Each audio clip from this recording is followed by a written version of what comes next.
저는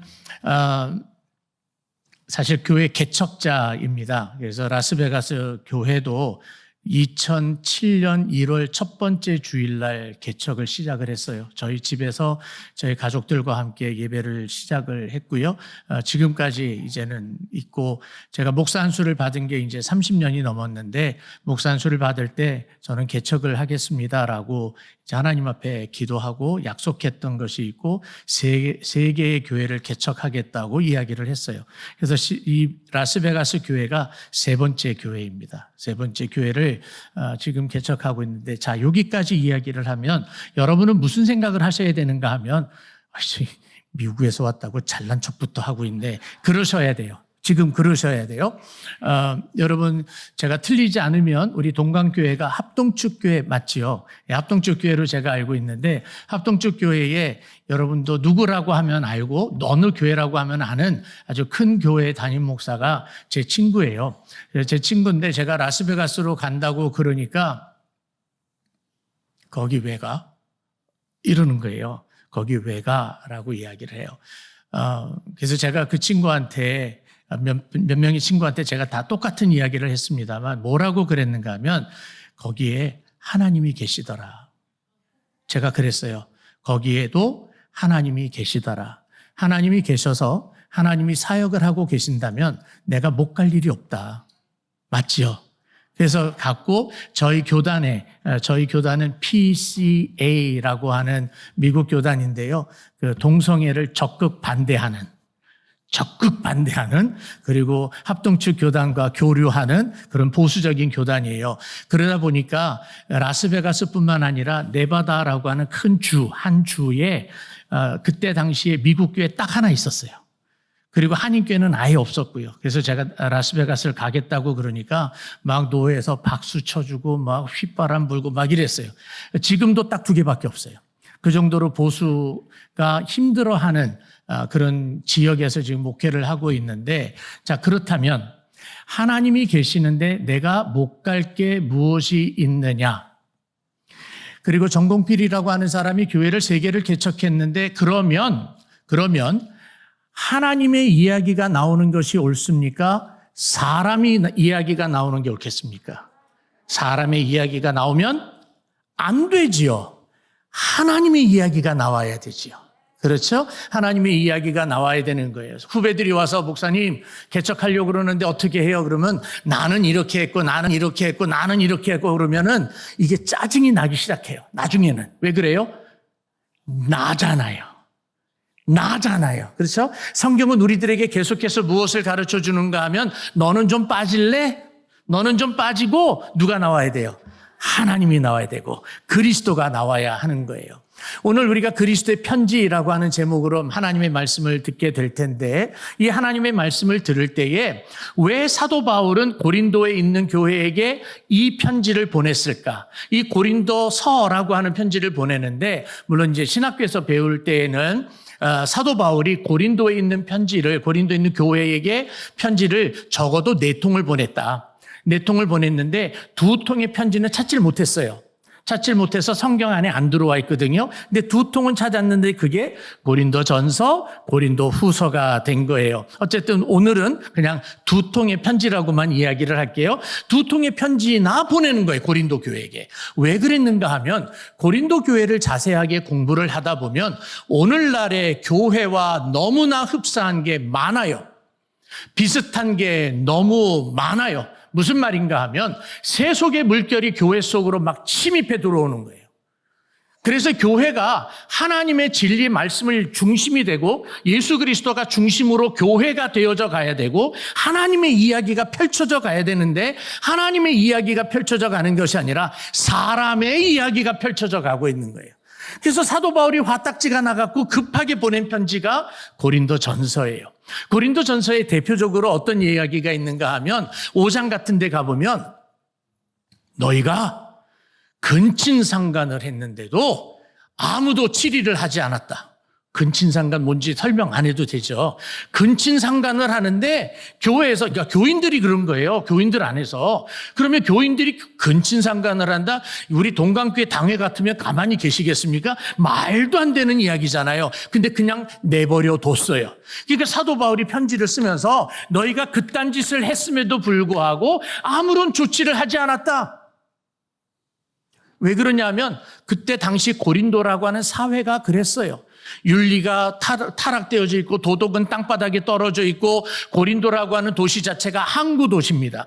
항구 도시인데다가 한때는 로마 제국으로 말미암아 멸망이 되었던 도시가 고린도라고 하는 도시예요. 그런데 운하가 북쪽에서 운하가 발견이 되면서부터 그 도시가 갑자기 부흥하기 시작했어요. 그래서 로마 황제가 다른 황제가 훗날에 거기를 다시 재건을 시킵니다. 그러다 보니까 그 지역에 돈 없이 그냥 근근히 살아가고 있었던 사람이 갑자기 땅값이 오르는 거예요. 그래서 벼락부자가 된 거예요. 벼락부자가 되니까 교회 안에 벼락부자인 사람들이 성도로 온 사람이 있을까요? 없을까요?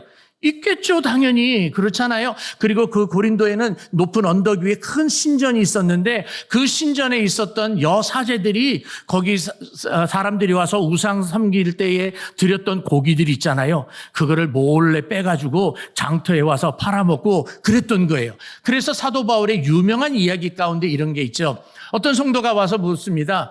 바울님, 제사상에 올라갔던 고기 먹을 수 있나요?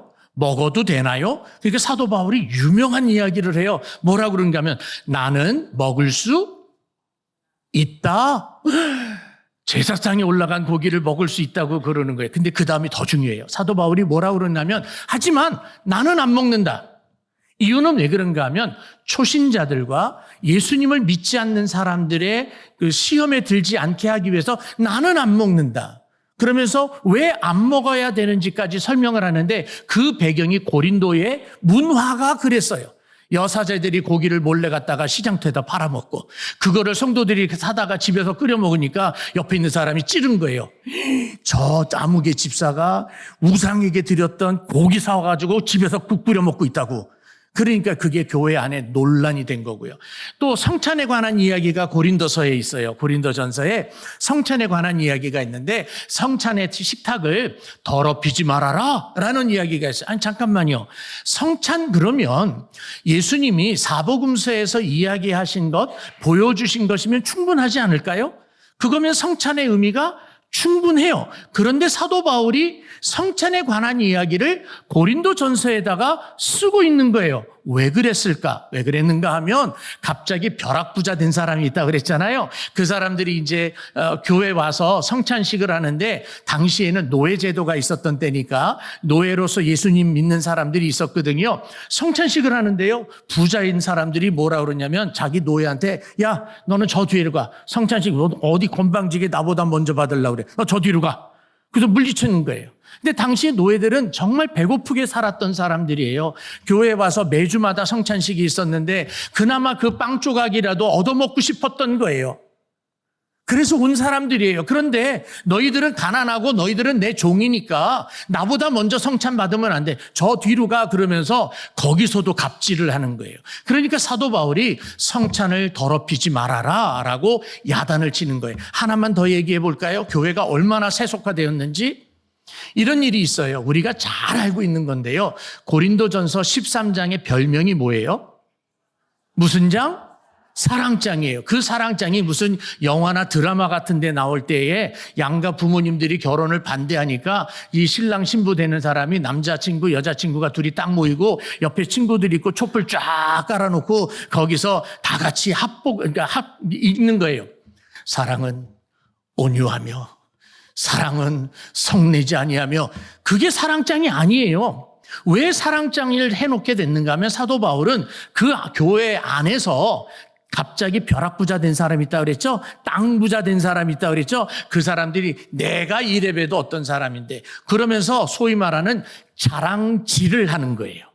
자랑질을 하니까 사도 바울이 뭐라고 그랬는가 하면 야 니네가 아무리 예언을 하고 아무리 돈이 있고 아무리 무슨 은사를 다 가지고 있다 할지라도 이것이 없으면 뭐가 없으면 사랑이 없으면 꽝이다예요. 그러면서 야단치는 성경이 고린도전서 13장이에요. 오늘날 교회를 볼까요? 오늘날 교회가 교회 안에서 다 똑같이 성도들이라고 하고 형제요 자매라고 이야기하지만 어느 순간에 보면 내가 진주 목걸이를 하고 오면 괜히 누가 좀 봐주기를 원해요. 이러고 고개 좀 이렇게 한번 치켜들게 되고요. 그리고 좋은 옷을 입으면 이렇게 한번 좀 이렇게 괜히 털어보기도 하고요. 그게 인간이에요. 그게 인간이에요. 근데 거기서만 멈춰주면 참 좋은데, 저 사람 온 거 보니까 현찮은 것 같고, 옷 입은 거 보니까 변변찮은 것 같고, 교회 안에서 그런 세속의 물결, 그리고 윤리가 타락되어져 있고, 그냥 대충 살면 어때요? 내가, 어려운 얘기까지 하면은 좀 안 되지만, 그냥 예를 들면, 결혼하기 전에 좀 먼저 살아보는 건 좀 어때요?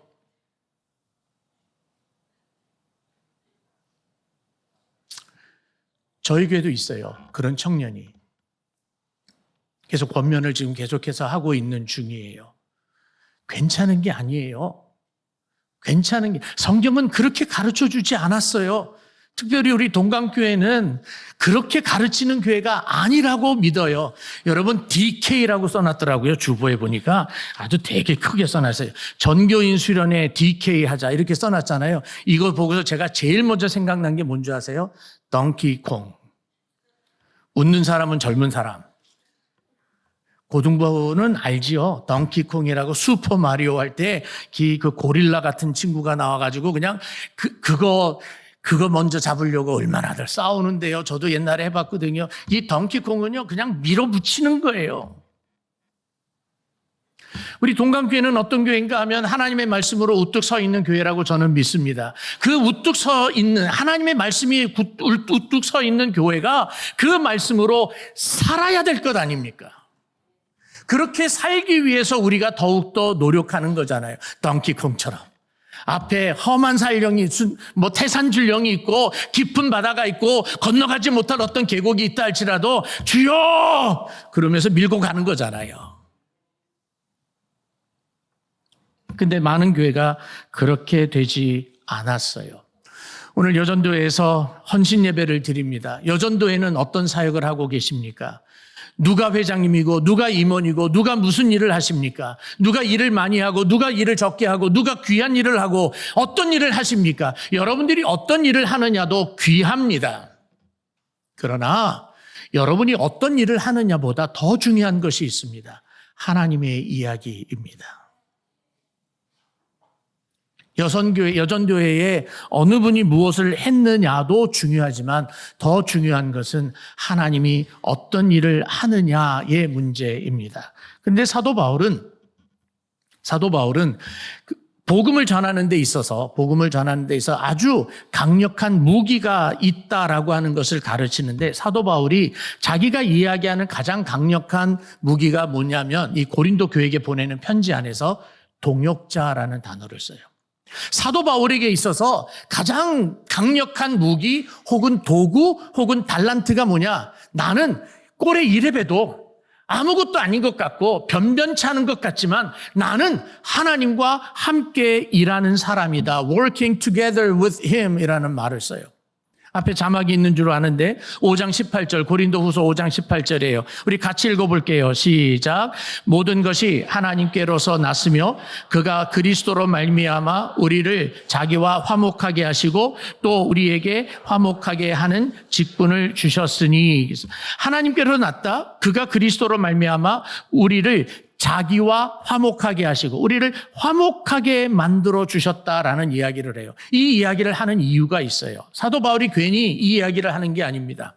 사도 바울이 고린도에서 1년 반 동안 있다가 떠났습니다. 떠났는데 교회가 하나님의 말씀으로 바르게 성장을 하고 있는 게 아니라 예루살렘으로부터 율법학자라고 하는 사람들이 와서 이상한 걸 가르쳐요. 야, 사도 바울이 그렇게 가르쳤다고 그랬지? 그거 다 가짜야. 그거 믿지 마. 그러면서 잘못된 가르침을 가르쳐 누고 있는데 우리식으로 이야기하면 이단인 거예요. 겉으로는 복음을 이야기하지만 이단의 메시지를 자꾸 전하면서 어떤 일을 하는가 하면 고린도 교인들에게 야, 사도 바울을 봐라. 사도 바울 저거 보기에 별 볼 일 없어. 눈도 그냥 잘 안 보여갖고 이러고 있고 돈도 별로 없고 지위도 낮고 맨날 힘들어하고 있고 꾸부정하고 그러고 살아가고 겉으로 보기에 별 볼 일 없는 사람이야. 왜 이야기가 강하게 어필이 되었는가 하면 고린도 교회는 상업이 발달하고 무역이 발달했던 항구 도시이기 때문에 돈이 많이 흘러다녔던 거예요. 돈이 많이 흘러다니고 돈이 최고인 줄로 알고 있었던 거죠. 그런데 사도 바울은 그렇지 못했던 거예요. 야, 니네가 훨씬 나아. 니네가 훨씬 난데 어떻게 너네보다 못한 사람에게 귀를 기울이냐? 그거 말고 우리 봐. 우리 괜찮지 않아? 우리 학자들이야. 그러면서 그런 이야기를 하니까 사도 바울이 훗날 그 이야기를 듣고 고린도로 가기를 원했어요.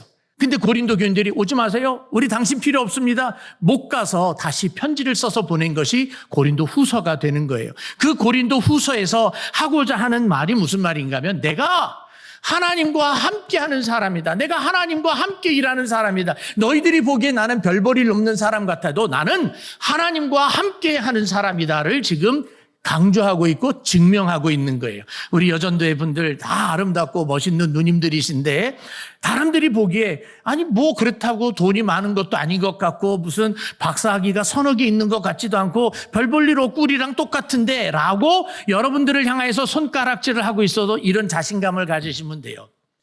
내 꼴이 이래도 나는 누구와 같이 한다고요?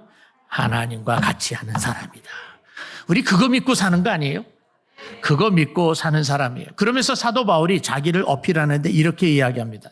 나는 복음에 합당한 삶을 살아가고 있다.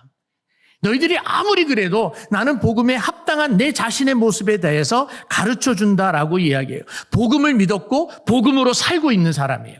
복음과 함께 지금 살고 있는 사도 바울이 무슨 얘기를 하냐면 조금 전에 5장 18절에서 자기는 하나님과 화목하게 되었다라고 했죠. 그러면서 또 뭐라 그러는가 하면 3장 18절에서 나는 그리스도와 함께 날마다 영광스럽게 되어진다라고 이야기해요. 앞에 자막이 있지만 우리가 다 수건을 벗은 얼굴로 거울을 보는 것처럼 주의 영광을 보매 우리라고 하는 주어에는 사도 바울이 포함되어 있죠. 사도 바울과 함께하는 선교팀을 이야기하는 거예요. 우리는 주의 영광을 본다. 그래서 그의 형상으로 날마다 변화하고 있다. 그래서 영광에서 영광으로 이르는 사람들이다. 너희들이 보기에 내가 별 볼 일 없는 것 같고 내가 요 모양 요 꼴이라 할지라도 너희들이 모르는 게 하나 있는데 나는 이래봬도 영광에서 영광에 이르는 사람이다. 이거 대단한 자부심입니다. 복음으로 사니까 그 이야기가 되고 있는 거예요. 그리고 이 사도 바울은 그리스도의 죽음을 짊어지고 자기 본인이 그 죽음이라고 하는 고난을 맛보기도 했었어요. 돌에 맞아서 그냥 던져버려져 그런 경험도 있었던 사람이잖아요. 그러다 보니까 사도 바울은 그리스도의 고난을 따라가는 삶을 살고 있었어요. 내가 그리스도의 영광을 본받아 형상을 본받아 영광에서 영광으로 바뀌어가고 있기 때문에 내 앞에는 더 이상 고난이 없다라고 말 한 번도 한 적이 없어요. 내가 영광에서 영광을 이루고 있기 때문에 내 앞에는 고난이 항상 있다라고 이야기를 해요. 그래서 그 고난을 따라간다라고 이야기해요. 그리스도와 함께 고난을 따라간다라고 이야기를 하면서 이렇게 이야기를 합니다. 고린도후서 1장 5절에 그리스도의 고난이 우리에게 넘친 것 같이 우리가 받는 위로도 그리스도로 말미암아 넘치는도다. 그리스도의 고난이 우리에게 넘쳤어요. 그 말은 고난 좀 없었으면 좋겠는데 우리는 고난이 온다는 거예요. 그런데 그리스도와 함께 고난을 받았기 때문에 그리스도로부터 오는 위로가 넘쳐난다. 바울은 고난받는 것에 대해서 전혀 두려워하지 않았습니다. 우리 여전도회가 오늘 헌신하는 날입니다. 여러분 앞에 제가 앞으로는 고난 없이 살 겁니다라는 거짓말은 못하겠어요. 근데 이 말씀은 드릴 수 있어요. 고난이 있어요. 고난이 있지만 고난을 이기게 해 주실 거예요. 그 고난을 이겨나가면서 그리스도의 위로가 여러분에게 넘치게 될 줄로 믿습니다. 그래서 사도 바울은 대단한 자신감을 가지고 있었는데요. 그런데 자신감만 가지고 있었던 사람은 아니에요. 사도 바울은 자기가 연약하다라고 하는 것을 고백할 줄 아는 성숙한 사람이었어요. 나 연약한 사람 맞습니다. 근데 그 연약함을 자랑하는 거예요. 그 연약함을 자랑하는 거예요. 여러분에게는 어떤 연약함이 있으십니까? 잠시만 제 이야기를 한다면 저는 열등감이 굉장히 강한 사람입니다. 열등감이 보통인 게 아니에요. 제가 좋아하는 저희 이제 목사들끼리의 그룹이 하나 있는데 E710이라고 하는 그룹이 있어요. 영어로 이렇게 되어 있는데 그게 뭐냐면 에스라서 7장 10절의 모임이에요. 하나님의 말씀을 연구하고 가르치는 목사들이 되자 그래서 아주 오래전부터 그런 모임을 만들었고 누구라고 하면 아는 분들이 그 안에도 지금 같이 있습니다. 근데 그 친구들을 만나면 너무너무 좋아요. 너무너무 좋은데 너무너무 내 모습이 쪼그라들어요. 작아 보이는 거예요. 왜냐하면 그 친구들은 뭐 유명한 신학교에서 박사학위도 있고 대형교회 목회를 하고 있고 영어는 나보다 더 잘하고 뭐 5학년 때 5살 때 뭐 이렇게 미국에 온 친구들이 많으니까 영어는 저보다 훨씬 잘하죠. 제가 쪼그라드는 거예요. 근데 바울의 이야기를 공부를 하고 제가 이제 2006년도 8월에 라스베가스로 이사를 갔거든요. 개척을 하러. 그 3개월, 개척을 시작하기 전까지 그 3개월을 지나면서 연약한 게 나쁜 게 아니구나. 그거를 깨닫기 시작했어요. 연약한 게 제가 개척을 왜 하는 줄 아십니까? 이게 정말 객담인데요. 어느 교회도 저를 초청을 안 하는 거예요. 저 괜찮지 않아요? 근데 아무도 초청을 안 하는 거예요. 공부를 못 해가지고. 연약함 때문에 이렇게 쭉 빠져 있는 거예요. 근데 사도 바울이 이런 이야기를 해요. 마치 저한테 해주는 이야기 같아요. 제 영어 이름도 바울이거든요. 고린도 후서 11장 30절 다 같이 읽을게요. 시작. 내가 부득불 자랑할진대 내가 약한 것을 자랑하리라. 내가 자랑할 게 있어. 잘난 척 한번 하는 거예요, 바울이. 나 이래봬도 자랑할 거 있어. 내가 약한 거 자랑할게.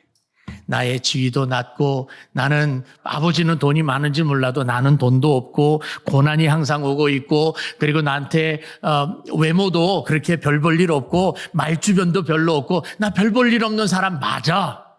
그런데 그거를 자랑할게. 그렇게 못난 사람인데 사도 바울은 이야기하는 거예요. 이렇게 못난 사람인데 하나님이 나와 동역자래. 그래서 나를 통하여서 나의 이야기를 만들어가는 하나님이 아니라 하나님의 이야기를 전달하고 계신다라고 자랑하고 있어요. 고린도후서 4장 7절에 이런 말도 있어요. 우리가 이 보배를 질그릇에 가졌으니 이는 심히 큰 능력은 하나님께 있고 우리에게 있지 아니함을 알게 하려 함이라. 질그릇이 중요합니까? 그 안에 담긴 보석이 중요합니까?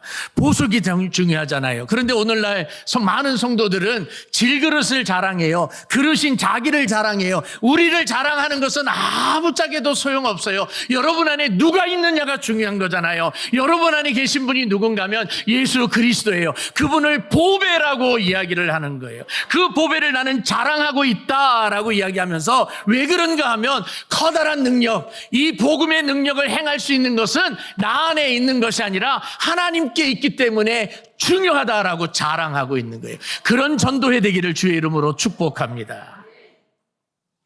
그래서 우리가 잘 알고 있는 복음성가 중에 이런 찬양이 있잖아요. 약할 때 뭐 주신다고요? 강함 되시네 나의 보배가 되신 주. 그 다음에 다 같이 주 나의 모든 것. 여기까지 설교 시간 다 됐어요. 약해요. 나는 정말 약해요. 그런데 내가 약할 때 발견한 게 뭐냐면 하나님은 강하세요. 그래서 나의 모든 것이 주의 것이라 라고 이야기를 해요. 그러면서 사도 바울이 고린도 교인들에게 이렇게 권면합니다. 너희들이 누군지 아니? 너희들은 그리스도의 편지야 라고 이야기해요. 사도 바울이 자기의 삶을 통해서 하나님의 이야기를 전달을 했던 것처럼 고린도 교인들에게 뭐라고 이야기하는가 하면 너희들은 그리스도의 편지야 라고 이야기합니다. 제가 85년도에 이민을 갔어요. 84년도에 결혼을 하고 62년생이 되게 일찍 했죠. 빨리 계산하세요. 만 22살에 결혼했어요. 그리고 83년도에 제 아내가 먼저 미국을 갔고요. 그래서 84년도 결혼하고 85년도에 갔습니다. 자, 2년을 떨어져 있는데요. 2년 떨어져 있는 동안에 편지 몇 통 왔을까요? 오늘날처럼 카톡 있는 때도 아니고 편지가 제 아내로부터 오는데요. 먼저 보는 게 나중 올 때도 있어요. 얼마나 자주 보내지. 일주일에 3통, 4통이 와요. 막 그러면 순서 바꾸기, 이거 맞춰서 읽기도 힘들어요. 자, 그러면 저는 편지지를 자랑할까요? 편지 내용을 자랑할까요? 편지지를 보면서 감동을 받을까요? 그 내용을 보면서 감동을 받을까요? 편지지에 묻혀져 있는 립스틱 자국을 보고서 가슴에 감동이 있을까요? 아니면 사모하는 그 아내의 얼굴을 바라보며 생각을 하면서 감동이 있을까요? 둘 다. 그거는 둘 다. 여러분들이 편지입니다.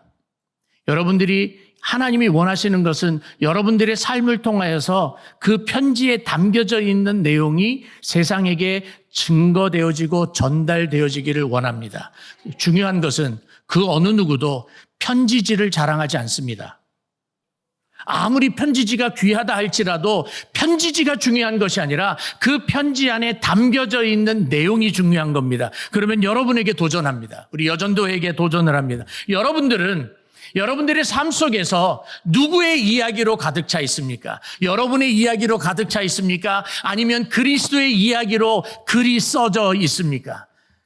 여러분들이 죽은 다음에 여러분들의 묘지에 무덤에 묘비가 있다고 가정해 보십시오. 거기에 뭐라고 기록되고 싶으십니까? 저는 제 아들과 제 딸에게 이미 유언을 한 게 있는데요. 나에게 목사라는 이름 붙이지 말아달라.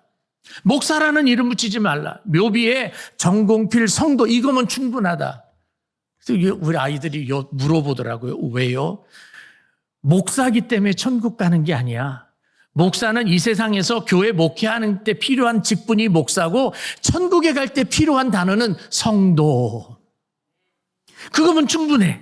나 그거면 근데 아빠 그러면 아무도 못 알아보잖아. Who cares? 영어 써서 죄송해요. 무슨 상관이야 그게 나하고.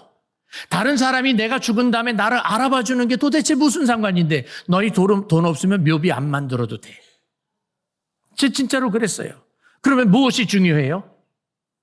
저와 저의 삶을 통해서 역사하셨던 그 하나님의 이야기. 2024년도 연말이 되었을 때 여전도회의 결산을 한다고 한번 생각해 봅시다. 이러한 사역했고 이래서 이만큼 후원금을 모았고 여전도회 기금을 마련을 해서 이렇게 선교사님을 도왔고 교회다가 이렇게 도왔고 그것으로 선교 보고를 마치시렵니까? 사역 보고를 마치시렵니까? 필요 없다는 얘기 아니에요. 하세요. 하셔야 돼요. 근데 더 중요한 건 뭐가 있을까요? 하나님이 하셨습니다. 여러분의 가정에 혹시 예수님을 믿지 않는 가족들이 있으십니까? 여러분들의 삶을 통해서 하나님은 무엇을 원하실까요? 여러분들을 통하여서 예수 그리스도의 복음, 예수 그리스도의 구속의 이야기가 전달되는 것을 하나님은 원하고 계시지 않을까요? 그러면 여러분이 편지지로서 바르게 서 있어야 하겠지요. 지역 주민에게 전도를 합니다. 직장에서 전도를 합니다. 그때에 여러분들이 이야기를 할 때 힘들지, 우리 예수 믿으면 어떨까? 나 힘들 때 예수 믿고 기도하고 내 문제가 해결이 됐어. 멋있잖아요. 그렇죠? 그런데 거기서 자칫 삼천포로 빠지면 안 돼요. 내가 30일 동안 철학 기도를 하고 내가 성경을 50번을 읽고 내가 이렇게 했더니 이렇게 병이 나왔고 다 됐어. 맞는 것 같아요. 근데 뭔가가 아쉬워요. 정말 아쉬워요. 그 뭔가가 무엇인가 하면 내가 몇 번을 성경을 읽고 40일 금식 기도를 하고 철야 기도를 하고 좋아요. 귀해요. 그런데 뭐가 빠졌는가 하면 하나님이 행하셨습니다. 하나님이 행하셨습니다. 우리 교회와 우리 고등부와 우리 여전도회가 하나님의 손 안에 있습니다. 하나님 때문에 여기까지 왔습니다. 하나님이라고 이야기하는 그 열매. 그 열매가 우리 여전도회를 통해서 풍성히 풍성하게 맺으기를 축복합니다. 사랑하는 고등부 여러분, 우리 형제들 자매들에게도 여러분들의 삶을 통하여서 내가 어떻게 공부했는지도 중요하지만 하나님이 어떻게 역사하셨는지를 확실히 믿고 그 하나님 때문에 감사하는 하나님의 이야기가 풍성한 그리스도의 내용이 풍성한 편지로서 살아가는 우리 고등부 학생들 되기를, 그리고 주일학교 학생들 되기를 주님의 이름으로 축복합니다. 기도합니다. 전능하신 하나님 아버지, 우리 사랑하는 여전도회를 축복하여 주시옵소서. 고등부를 축복하여 주시옵소서. 동강교회 성도들을 축복하여 주시옵소서. 그래서 하나님의 이야기가 나타나게 하시고 그리스도의 이야기로 풍성한 교회, 여전도회, 그리고 고등부, 동광교회 되게 하여 주시옵소서. 살아계신 예수님의 이름으로 간절히 기도하옵나이다. 아멘.